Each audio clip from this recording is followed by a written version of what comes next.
আমি এমন একটা পরিস্থিতির মধ্যে আছি না, সেটা কেউ জানে না। এখন আমার মুখ দেখবে, আমার শরীর দেখবে, আমি কি পরে আছি, কি নিয়ে, এটা নিয়ে লোকে বলবে, কিন্তু বিশ্বাস করো এক হাতে তালি বাজে না। হ্যালো গাইস, আমরা চলে আসলাম একটা নতুন ভিডিওতে। ভিডিওটা খুব সুন্দর হবে, হাসির হবে, মজা হবে। তারপরে ভিডিওটা দেখে পুরোটা দেখে হালকা মুইতে শুয়ে পড়বা। যাই হোক ভাই, মার্কেটে এখন চলছে বাবাই বাবাই বাবাই বাবাই বাবাই বাবাই বাবাই। প্লিজ বাবাই শুধু চুপ করো। এই ফেসবুক আর ইনস্টাগ্রাম খুলেই শুধু বাবাই বাবাই বাবাই।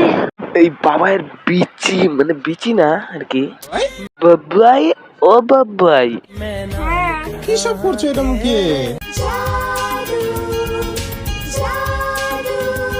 তো বাইরে গেছিলাম না, রোদের সবাই সকাল সকাল করতে, ফেস প্যাকটা লাগালে সকাল সকাল করতে। ভাই এই নেকা চোদমাগুলো কি তুই ছোটবেলা থেকেই করতিস নাকি বউ পাওয়ার পরে এমন হয়েছে? ভুলে গেছিলাম, একা স্নান করতে যাবো, তখন এখানে দেখতে পাচ্ছি এটা, তাই ভাবলাম লাগে। দেখতে পাইলেই লাগাইতে হবে তার কোনো মানে আছে? মানে এত কিছু লাগানোর পরেও তো তোর মুখের গোটা কমতেছে না। এক কাজ কর, এখন তোর নিজের মুখের বাসি কপ মার, যদি একটু কমে।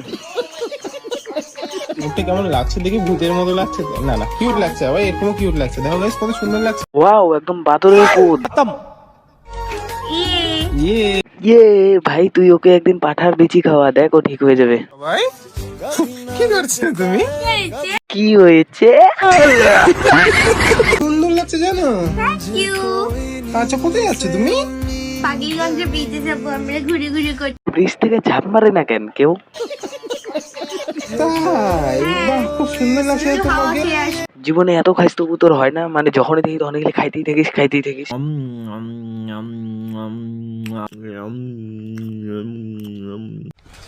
কি অবস্থা, হাসতে গেছো? বিরিয়ানি খেতে খেতে হাসতে হয়? প্লিজ ভাই, কেউ আমার বিচিটা চিপে আমাকে মাইরা ফেল।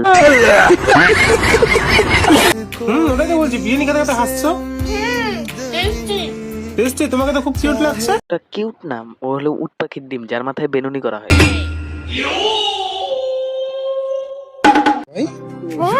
স্টিম খাচ্ছো? আমি জানতাম ও নেকাচোদা, কিন্তু এখন দেখতেছি ও ছাপড়িও। চিকেন রান্না করবো রাত্রে, তারপর আইসক্রিম খেলাম, মোমো খেলাম, স্টিং খাচ্ছি। এরপরে হজমোলা খা, হাগাটা ভালো হবে। বাবাই শাড়ি পরে আছো তুমি?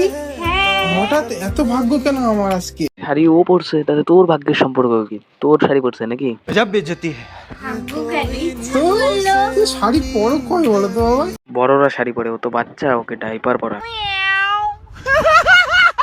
আরে সব সময় হয় না, না বিরক্তও লাগে। সামলাতেই পার। ও তো নিজেকেই সামলাইতে পারে না, আরো শাড়িকেই সামলাবে। আচ্ছা একটা কথা বলো, আমাদের বাড়িতে মাংস ভাত হইলে আমরা কি বলি? যে মাংস ভাত হয়েছে, কিন্তু ওদের বাড়িতে জানো কি বলে? দেখো, চলো এখন খাওয়া দাওয়া করে নেই। হ্যাঁ, মাংস ভাত। মাংকু ভাত মানে ভাগ্যিস মায়ের জায়গায় নু বলে দেয়নি, তাইলে নঙ্কু ভাত হয়ে যেত।